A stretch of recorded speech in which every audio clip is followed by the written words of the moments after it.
2027 में आप जो है मुख्यमंत्री किसको देखना चाहते हैं, योगी या केशव? ये बताइए। सबसे अच्छा मुख्यमंत्री अभी तक आप किसको मानते हैं? हमारे मुख्यमंत्री जी हैं ये मायावती। अच्छा दूधनाथ पटेल। नमस्कार, एमटी टॉक शो में आपका स्वागत है। मैं हूं मनोज तिवारी। जैसा कि आप जानते हैं, जनता की आवाज बनकर हम लोग जो है जनप्रतिनिधियों से सवाल करते हैं। इसी क्रम में फाफामऊ विधानसभा से विधायक भारतीय जनता पार्टी के नेता गुरु प्रसाद मौर्य जी मेरे साथ में हैं और आज गुरु प्रसाद मौर्य जी से फाफामऊ के हिसाब की बात होगी कि क्या पहले भी आप विधायक रह चुके हैं और बहुत लोकप्रिय नेता भी हैं। तो देर ना करते हुए हम आप लोगों को सबसे पहले गुरु प्रसाद मौर्य जी से मुलाकात करवाते हैं। सर, आपका हमारे टॉक शो में बहुत बहुत स्वागत है एक बार फिर। और विधायक जी अब शुरू ही कर देते हैं बिना किसी भूमिका के। 4 साल का समय लगभग बीत चुका है, 2 साल 1.5 साल बाद इलेक्शन होने वाले हैं। बहुत सक्रिय विधायक के रूप में आपको जाना जाता है, युवा भी हैं। तो ऐसी कंडीशन में मैं ये जानना चाहता हूँ कि वर्तमान इस 4 साल में, पौने 4 साल में गुरु प्रसाद मौर्य ने फाफामऊ के लिए क्या किया? देखिए, जैसा कि आप सब अच्छी तरह से जानते हैं, पहले भी आप जानते थे, आज भी जानते हैं, जनता भी जानती है जी। फाफामऊ विधानसभा प्रतापगढ़ से जुड़ी हुई एकदम बॉर्डर की विधानसभा है। बिल्कुल। लखनऊ जाने वाले रास्ते में पड़ती है। हर व्यक्ति जो लखनऊ से प्रयागराज आता है वो विकास देखता होगा। आप अगर इधर लखनऊ गए होंगे तो फाफामऊ विधानसभा से पूरा हाईवे जो अभी तक 2 लेन था 4 लेन हो गया है। यहीं से विकास शुरू करते हैं। उसके पहले शुरू कर दीजिए 6 लेन का पुल आपको बन रहा है, वो फाफामऊ विधानसभा से ही होकर के जाएगा। सिंगबेरपुर का विकास आप बखूबी देख रहे हैं। हम तो इन सब के लिए आदरणीय प्रधानमंत्री श्री नरेंद्र मोदी जी, यशस्वी प्रधानमंत्री जी और यशस्वी मुख्यमंत्री श्री योगी आदित्यनाथ जी, उनको भी धन्यवाद दूंगा। और साथ ही साथ यहाँ हमारे प्रयागराज के जो विकास पुरुष हैं श्री केशव प्रसाद मौर्य, उनको भी धन्यवाद दूंगा कि आदरणीय मौर्य जी, आदरणीय मुख्यमंत्री जी, आदरणीय प्रधानमंत्री जी, सारे लोगों ने मिलकर के जिस तरह से फाफामऊ विधानसभा को एकदम विकास की ओर ले जाने का काम कर रहे हैं, हम समझते हैं वो किसी से छुपा हुआ नहीं हुआ है। और आज भी आप देखेंगे तो मेरी विधानसभा जहां तक है, 6 लेन पुल भी मेरी विधानसभा में बन रहा है। आपको ओवरब्रिज जो शांतिपुरम का है, गोहरी रोड वाला, वो बन के चालू हो गया, आप देख रहे हैं। बिल्कुल। 40 नंबर गोमती का ओवरब्रिज बन के चालू हो गया, आप देख रहे हैं। और इस तरह से सिंगबेरपुर में गंगा जी में एक पुल जो रामवन मार्ग का बन रहा है, वो भी बन रहा है। वो भी हमारी सरकार का ही काम है। वो पुल बन रहा है और रामवन गमन मार्ग भी बन रहा है। और प्रयागराज एक्सप्रेस वे, वो पूरा मेरी विधानसभा से होकर के जा रहा है। तो हम समझते हैं जहां तक हमारे क्षेत्र की जनता की बात है और फाफामऊ विधानसभा की बात है, तो किसी भी व्यक्ति को इन विकास से वो कहीं अछूते नहीं है। रही और छोटी छोटी सड़कों का, वो भी हम समझते हैं कि इस साल हमारे यहाँ PWD की जो भी सड़कें हैं, करीब उसमें से सभी सड़कों का मरम्मत का कार्य कुछ का हो गया है, कुछ का चल रहा है, कुछ नई सड़कें जो है वो भी बन रही हैं और कुछ जो शेष रह गई हैं उनको हम निरंतर प्रयास में लगे हैं। उन सारी सड़कों को भी हम सभी को, जो मुख्य सड़कें हैं उनको अदर जिला मार्ग में, मतलब जो ग्रामीण सड़कें हैं उनको जिला मार्ग में परिवर्तित करा के उन सड़कों को चौड़ी कराने में भी निरंतर हमारा प्रयास जारी है। जिस प्रयास में आप ये भी देखेंगे कि अभी हमारे यहाँ सोराव से दहियामा वो सड़क चौड़ी हो रही है। हमारे यहाँ सोराव से नवाबगंज ये सड़क चौड़ी हो चुकी है। हमारे यहाँ एक सड़क और चौड़ीकरण में अभी वो कल्याणपुर मार्ग पे, सोराव कल्याणपुर मार्ग पे बेलखरिया के पूरा से वाया उमरिया बादल गौरीगंज और वो भिटारा मार्ग में वो भी 13-14 किलोमीटर सड़क चौड़ीकरण में काम लग गया है। तो विकास बहुत हो रहा है। मेरे पास लिस्ट भी है कुछ सड़कों की। हाँ, जिसमें बिरामा रोड है, हथगांव से साहपुर रोड है, ये बहुत टूटी हुई है। और क्या कहते हैं, नहरें गई हैं जो फाफामऊ इलाके में। नहरों के किनारे पहले प्रधानमंत्री जब अटल बिहारी वाजपेयी जी थे तो उन्होंने एक स्कीम लाया था कि पक्की सड़कें होनी चाहिए नहरों के किनारे, गांव वाली नहरों से निकल के जो जाए। सारी सड़कें खराब हैं विधायक जी, तो इस पर भी कभी कुछ नहीं? सारी खराब नहीं है। आपने 2 सड़कों का नाम लिया। हमारे यहाँ बिरामा रोड से वो जुलापुर विहर जाती है, हमारे यहाँ से शाहपुर होते हुए बारादरी जाती है। इन सारी सड़कों का प्रस्ताव इस बार प्राथमिकता पे हादीगहा से शाहपुर वाली सड़क ये प्राथमिकता पे है, दूसरी प्राथमिकता पे वो हमारी सड़क है क्या बोलते हैं आपके ये ग्रामा रोड वाली, और आनापुर की रोड की थोड़ा सड़क खराब है, उसकी आजकल बात लोग करते हैं, आप तो बताया नहीं मैं पहले से बता दे रहा हूँ। जी जी वो भी है। वो नवंबर में ही वो चूंकि प्रधानमंत्री ग्राम सड़क योजना से बनी थी, नवंबर में ही वो सड़क का पैसा आ गया। जी जी जी। लेकिन उस समय हमारे यहाँ उपचुनाव हो गया था, तो उस आचार संहिता को जो उसमें काम नहीं लग पाया। अब उसमें बहुत जल्दी ही फिर दोबारा टेंडर उसका फरवरी में हुआ, बहुत जल्दी उसमें काम लगने वाला है। तो ये सारी सड़कें एक तरफ से नवाबगंज से पश्चिमी नहरा की सड़क है और कहा जाता है कि वो बनी है, लेकिन कई जगह जो है टूट गई, वहाँ पैचिंग हुई है। देखिए पीडब्ल्यूडी का सिस्टम है, उन सड़कों का मरम्मत का पैसा जो आता है वो अब तो सरकार ने 5 साल कर दिया।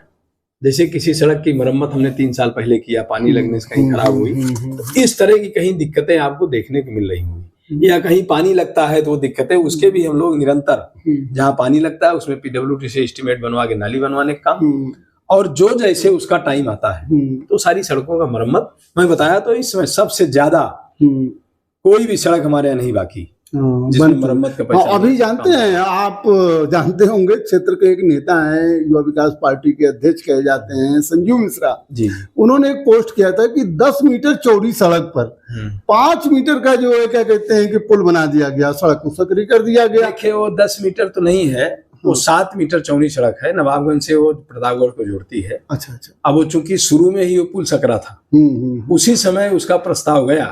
अब वो ये चूक कह लीजिए कि इंजीनियरों का है, किसी की चूक हो सकती है कि भाई वो उनके समझ में 5.5 मीटर है, उन्होंने एस्टीमेट 5.5 का भेज दिया, सड़क ज्यादा चौड़ी है, सड़क ज्यादा चौड़ी, वो पास हो गया, आ भी गया।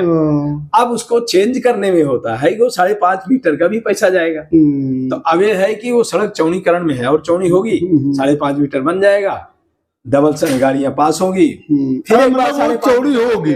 तो सर ये बताइए, जैसे कि पानी की टंकियां जो है गवर्नमेंट ने बनवाई है और गांव में घर घर जो है नल योजना एक शुरू किया गया है, उसमें जैसे कुछ गांव ऐसे हैं जहां पर टंकी नहीं बनी। अभी मोरब एक गांव है आपका, मैं छोटा उदाहरण दे रहा हूँ, और कुछ गांव में जहां टंकियां बनी हैं अभी तक जो है पानी की सप्लाई नहीं शुरू हुई है, और कुछ गांव में टंकियां ही नहीं बनी है।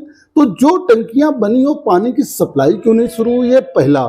और दूसरा जो है, जो पानी सप्लाई के लिए जो है पाइप गई हुई है, उसको जब खुदाई हुई तो फिर सड़कें नहीं बनी। दूसरा ये क्या मतलब आपके उसमें आता है? देखिए आदरणीय प्रधानमंत्री जी का बहुत ही महत्वाकांक्षी योजना जल जीवन मिशन योजना, बिल्कुल, और ये बहुत बड़ी चीज है। कह देना तो बड़ा आसान है, विपक्ष के लोगों को आरोप लगाना भी बड़ा आसान है सही बात है, लेकिन पूरे देश को स्वच्छ जल देना, सही बात, हम समझते हैं ये बहुत बड़ी सोच और बहुत बड़ी योजना है। बिल्कुल। और आदरणीय प्रधानमंत्री जी उसी के तहत जल जीवन मिशन के अंतर्गत पूरे देश को वो स्वच्छ जल देने का काम उन्होंने शुरू किया। जैसा कि अभी आपने एक प्रश्न किया कि कुछ टंकियां बनी हैं वो चालू नहीं है, कुछ जगह बनी नहीं है, लेकिन इसमें एक प्रश्न और आना चाहिए कि जो बनी है कुछ जगह चल भी रही है। हाँ, कुछ नमूने जैसे हमारे यहाँ इब्राहिमपुर है, राजापुर चौबारा है, वहीं आपने मोहरब बताया, उसी के बगल गरियावा क्या बोलते हैं, फतेहपुर का स्थान है। फतेहपुर का स्थान में जल जीवन मिशन की टंकी चल रही है, पूरे गांव के लोग उस जल से संतृप्त हैं।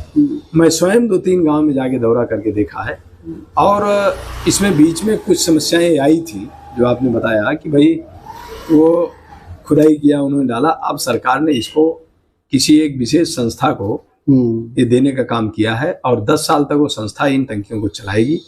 चलाने के बाद फिर हैंडओवर उसको करेगी। तो ये जो आदरणीय प्रधानमंत्री जी की महत्वाकांक्षी योजना है, और हमारी सरकार, प्रदेश सरकार और केंद्र सरकार दोनों मिलकर के किसी भी अच्छे काम को आगे बढ़ाने में समय लगता है, बिल्कुल।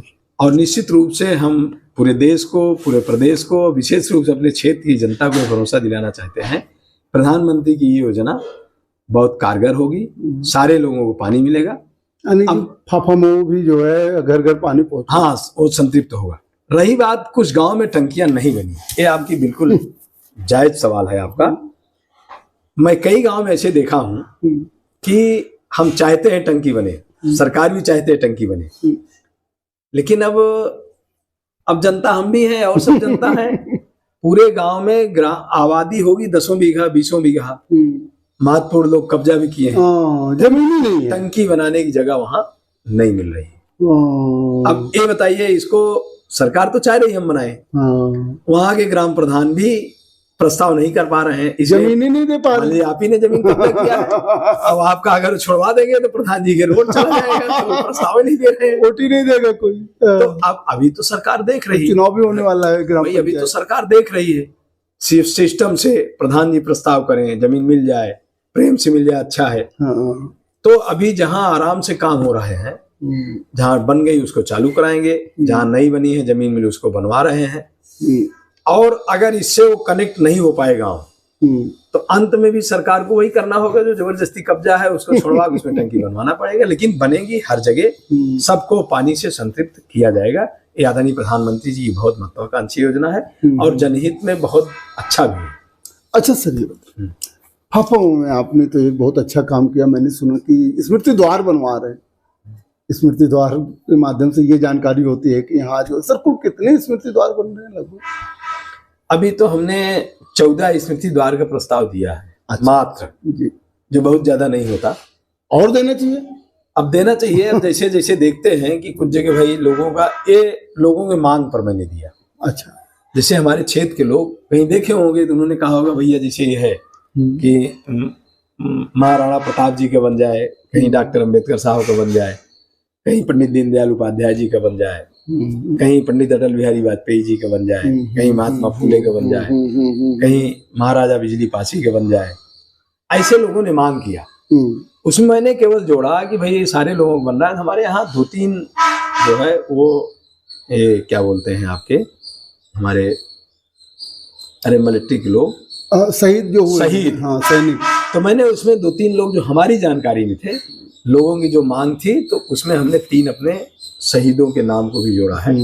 अब ऐसे धीरे धीरे हम देखेंगे कहाँ। और विपक्ष तो आरोप लगा रहा है कि स्मृति द्वार में 20 लाख रुपए खर्च करके विधायक निधि का दुरुपयोग किया जा रहा है। मेरा विपक्ष का तो ये काम ही है। देखिए, अब अगर इसकी बात करेंगे तो एक मेरा आपसे भी अनुरोध है सर कि एक दिन आप विकास भवन जाइए जी। सत्ता पक्ष और विपक्ष, हम मतलब कोई इसमें हमारा कोई नहीं है, दोनों का आप एक लिस्ट निकाल लीजिए। अगर सत्ता पक्ष के लोग विपक्ष से अभी आधे पर भी वो स्मृति द्वार में नहीं है। अगर विपक्ष ने 100 स्मृति द्वार लगाया होगा तो सत्ता पक्ष 50 ही 50 से भी कम। मैं गलत तो नहीं कह रहा हूँ? सही है। तो बताइए वो किस मुंह से हाँ, वो भी तो निधि का दुरुपयोग हो रहा है। निधि तो भी पा रहे हैं। मैं बहरहाल विपक्ष के भी विधायकों के पास जाऊंगा। ये सवाल मेरा उनसे भी विपक्ष की बात नहीं, लेकिन अभी हमने जो 14 स्मृति द्वार का हमने प्रस्ताव दिया है वो हमारे क्षेत्र की जनता ने मांग किया, और जितना भी हमारा प्रस्ताव है वो सारा प्रस्ताव क्षेत्र की जनता की मांग पर है। अब जैसे एक आप लोग ये भी कहते हैं भाई ये सोलर लाइट या लाइट ही क्यों लगा रहे हैं। आज कोई भी जनप्रतिनिधि इधर जाता है तो जैसे आदरणीय प्रधानमंत्री जी जल जीवन मिशन दे करके हमें तो कह देते हैं पानी घर घर पहुंचा देंगे, वो दिखने भी लगा, लोगों को भरोसा भी हुआ। बिल्कुल। लेकिन हैंडपंप की मांग थोड़ा घट गई। हाँ। लेकिन उसी के जगह जो ये सोलर लाइट की मांग है, हाँ, बहुत तेजी से बढ़ी। बिजली का बिल ना आए तो हर आदमी के यहाँ लाइट हो बड़ा जाए। घर बनाएगा, सारा कुछ है, एक बल्ब बाहर नहीं लगाएगा, बाहर वाला बल्ब विधायक जी और सांसद जी लगाएंगे। ये सही आपने बोला कि भाई एक हाइड्रोजन आप बाहर लगा दीजिए, सब बना लेगा। लाखों रुपए की वायरिंग कराते हैं घर में, उसके सारी सुविधाएं हैं, कूलर भी चलेगा, पंखा भी चलेगा, एसी भी चलेगा, ये सही है, सारी सुविधा होगी। कमजोर आदमी उसके यहाँ भी पंखा और सब कुछ है, लेकिन एक बल्ब बाहर नहीं लगाएगा, सोलर लाइट चाहिए। सोलर लाइट है, बाहर की जो लाइट है वो विधायक जी सांसद नहीं दिया होगा, विधायक हमको दे नहीं रहे, सांसद जी दे नहीं। अच्छा, वो जनप्रतिनिधि की मजबूरी है कि जो जनता की मांग होती है उसको करना पड़ता है। अच्छा सर, अब मैं राजनीति की बात करता हूँ। ये तो आपके क्षेत्र की बात हो गई, उस पर फिर आऊंगा अभी लास्ट में। मैं ये जानना चाह रहा था कि सपा तो कहती है कि पीडीए हमारे साथ है, पीडीए हमारे साथ है और 2024 में उसको सफलता भी मिली है। आपको क्या लगता है 2027 विधानसभा चुनाव में भाजपा कैसे पार पाएगी?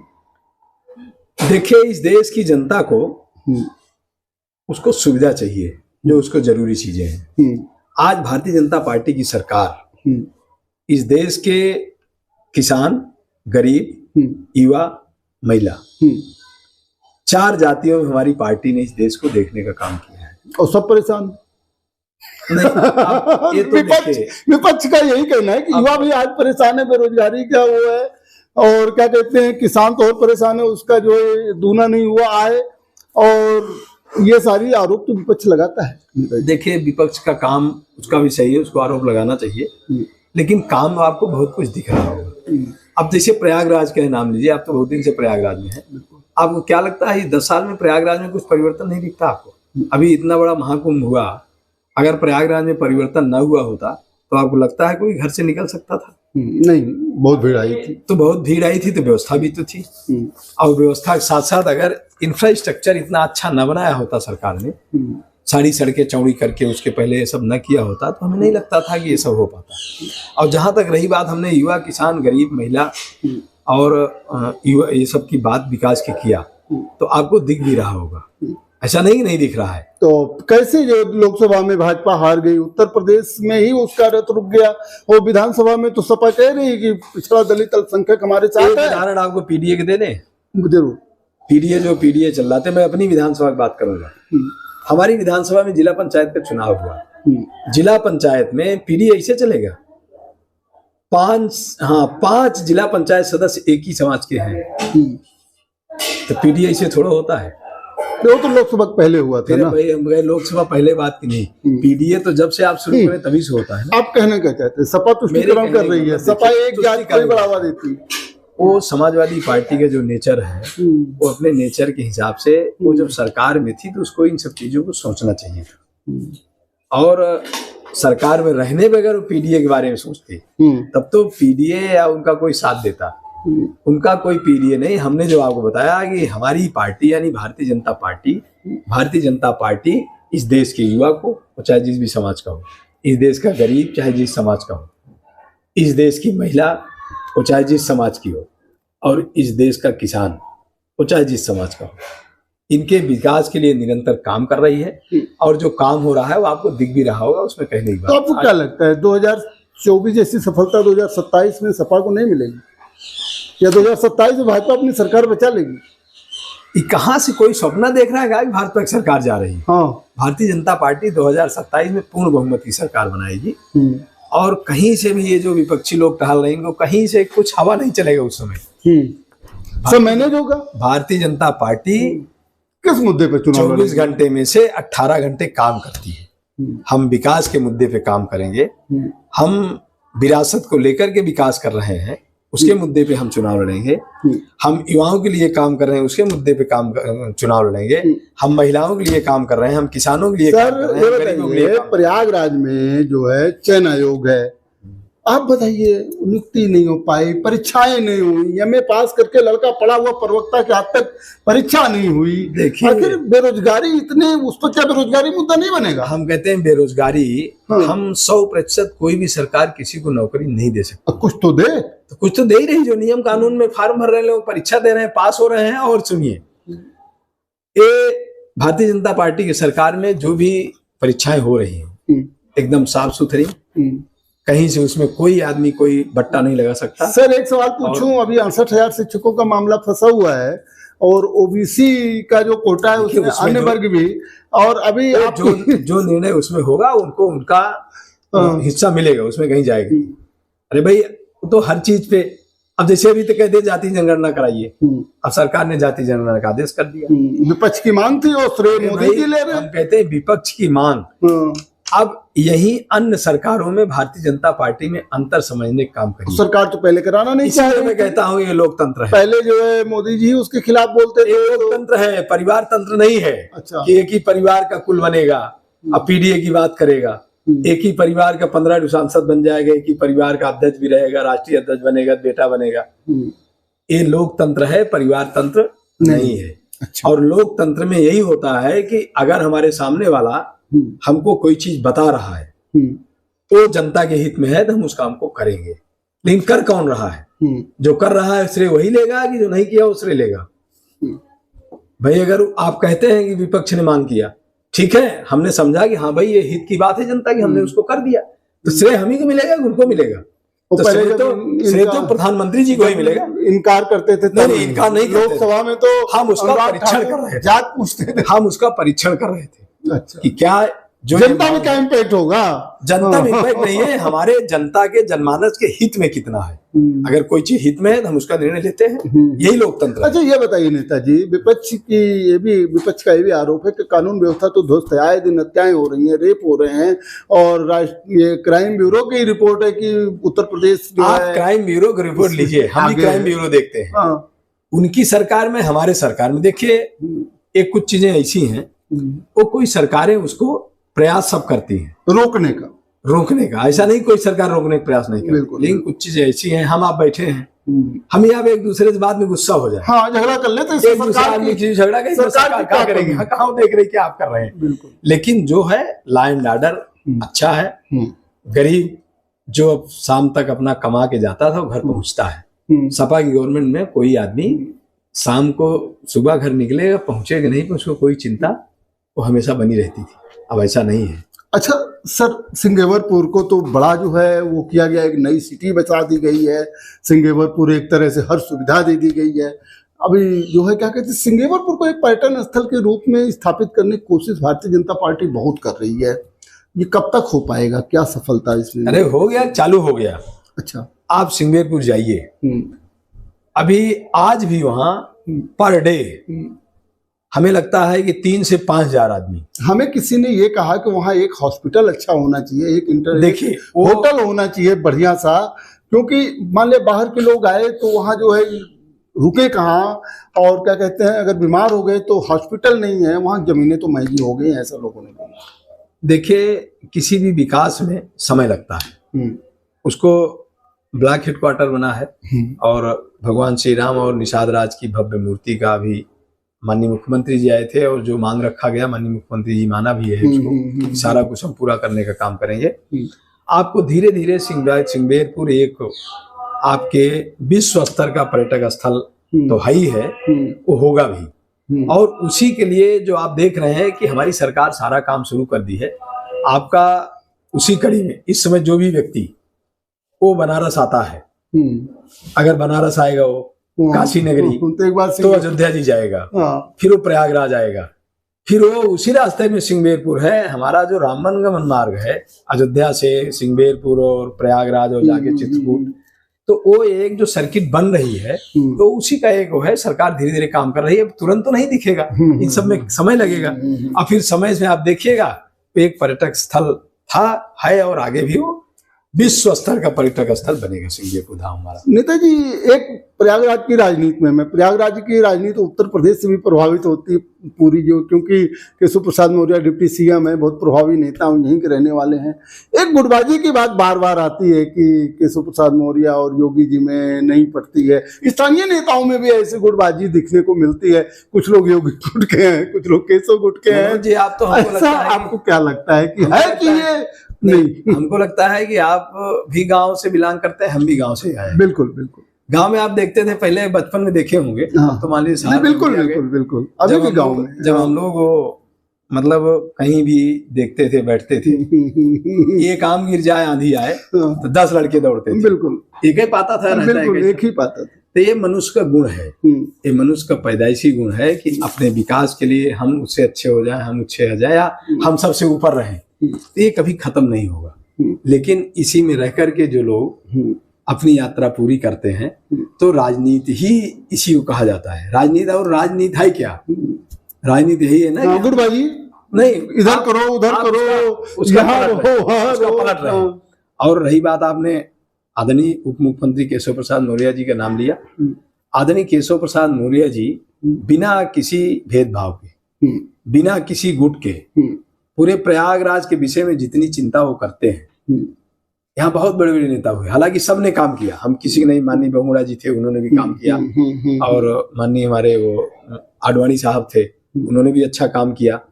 यहाँ जो भी नेता हुए, बड़े नेता, सब काम किए। लेकिन आदरणीय केशव प्रसाद मौर्य जी प्रयागराज को जिस तरह से नया प्रयागराज उन्होंने बनाने का काम किया, अगर वो गुटबाजी करते तो फूलपुर लोकसभा के सांसद थे, तो फूलपुर भी काम करते, फिर वो जाके जमुना पार गंगा पार क्यों काम करते? तो जमुना पार में कौन सा काम किया है? कहे आप जमुना पार, गंगा पार में तो काम है, देख रहे हैं भाई। हम कहते हैं जमुना पार में चौड़ी चौड़ी सड़कें जो देखने चल रही हैं, सब मिल रही हैं, ये हमारी सरकार, चाहे मुख्यमंत्री जी हो, चाहे उप मुख्यमंत्री जी हो, और किसकी देन है? जब इनको इसमें भेदभाव करना जमुना होता पार में तो बहुत समस्याएं हैं, मैं उस पर बाद में बात करूंगा जमुना पार के नेताओं से।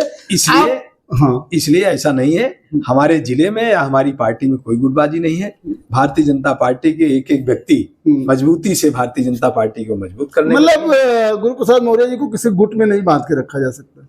गुट में बांध मतलब केसो गुट या गुट या कुछ हो। भारतीय जनता पार्टी ही एक इतना बड़ा गुट है कि उसी भारतीय जनता पार्टी में गुरु प्रसाद मौर्य जी भी हैं, उसी भारतीय जनता पार्टी में आदरणीय श्री केशव प्रसाद मौर्य जी भी हैं, उसी भारतीय जनता पार्टी में आदरणीय हमारे मुख्यमंत्री जी, प्रधानमंत्री जी, या सारे यहाँ के मेरे एमपी हैं। तो भारतीय जनता पार्टी ही एक इतना बड़ा गुट है कि अब गुट आप बदलिए तो गुट कांग्रेस का हो गया, गुट सपा का हो गया, गुट बहुजन समाज पार्टी का हो गया, गुट एक गुट है। अच्छा, भारतीय जनता पार्टी पूरी एक है, उसमें कोई गुट नहीं है। सब भारतीय जनता पार्टी कार्यकर्ता है, सब भाजपा को बढ़ाने के लिए मेहनत से काम कर रहे हैं। सर मेरे 2 सवाल और हैं, बहुत ज्यादा नहीं, उसके बाद फायर राउंड चालू करूंगा।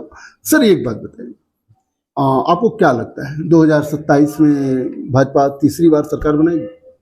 इसमें कोई कहीं से आप जिला शिकवा देख रहे हैं क्या? आपको लगता है क्या ऐसा होगा? भारतीय जनता पार्टी की सरकार 2027 में पूर्ण बहुमत की है। अच्छा, इसमें क्या है आप सोच रहे हैं? अच्छा, विधायक जी फाफा मऊ को लेकर के, आप फाफा मऊ से विधायक हैं, पहले नवाबगंज में इसका नाम था। फाफा मऊ के लिए आगे आपकी क्या योजना है जो अभी आप कर नहीं पाए हैं और अगली बार अगर जनता मौका देती तो आप करेंगे? देखिए, फाफा मऊ विधानसभा में जैसे अभी आपने पहले भी बताया था, बहुत सारी सड़कें हमारी ग्रामीण सड़कें हैं जो चौड़ीकरण होने को बाकी है। जैसे आपने अभी एक बताया था, सड़क हमारी हदिया से शाहपुर होते हुए ये मछली होते हुए बारादरी जाती है।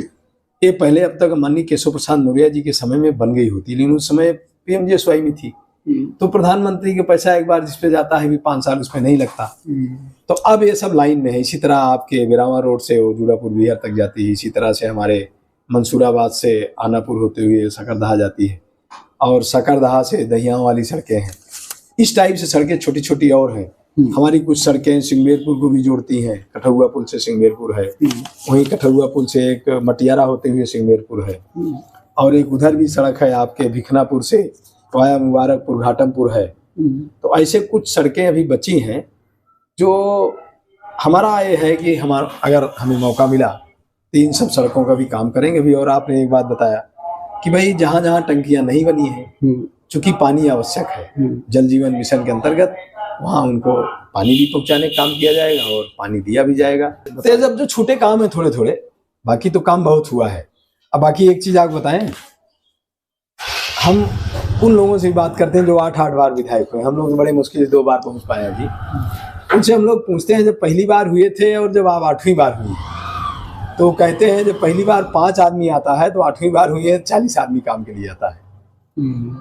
तो मेरे कहने का मतलब ये काम कभी कम नहीं होगा, काम के रूप बदलते हैं। लेकिन एक चीज बताइए नेताजी, फाफा मऊ में या तो हर जगह की प्रॉब्लम है, कोई रोजगार पर कोई मतलब काम नहीं हो पाता है। मतलब ये नहीं कहा जा सकता कि हाँ देखो, जैसे मैं कुछ विधानसभा में जानता हूँ, जैसे फायर ब्रिगेड स्टेशन लगवा दिया तो हॉस्पिटल का विस्तार करवा दिया, तो कुछ लोगों ने जो है कुछ कॉलेजेज बनवा दिए, कुछ ऐसे जो है अपने मंत्रालयों से, तमाम ऐसे मंत्रालय हैं वहाँ से जो है कुछ योजनाएं ला करके कोई इंडस्ट्रीज ये सारी चीज़ें लगवा दी हों। ऐसा काम क्यों नहीं हो पाता है?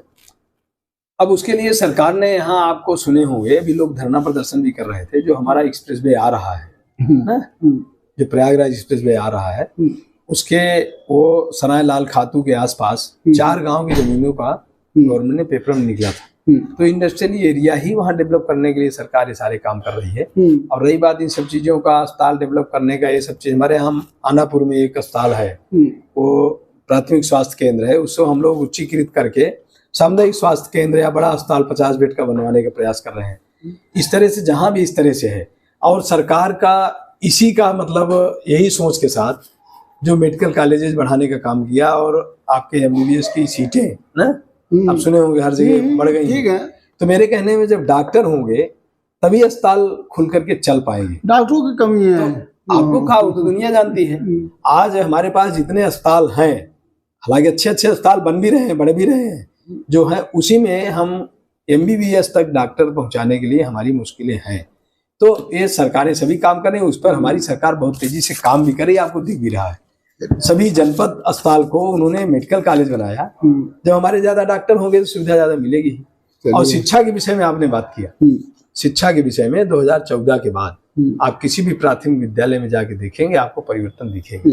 ऐसा नहीं है नहीं दिखेगा। सर, जब आप पहले विधायक थे तो एक स्कूल आपने जो है मंगवाया था और यहाँ पर बना था, उसकी बड़ी चर्चा होती थी। तो पॉलिटेक्निक कॉलेज हो या इंजीनियरिंग कॉलेज हो या कोई मतलब मेडिकल कॉलेज गंगा पार में हो, एक जो होम्योपैथिक का मेडिकल कॉलेज है, और तो कोई नहीं स्थापित हो। एक होम्योपैथिक का बड़ा अस्पताल जो मंडल स्तर का बनना है, उसके जमीन के लिए हम लोग बातचीत कर रहे हैं गंगा पार में। और जमीन जैसे उपलब्ध हो गई तो उसका पैसा भी आया, वो अस्पताल बनाने का प्रयास चल रहा है।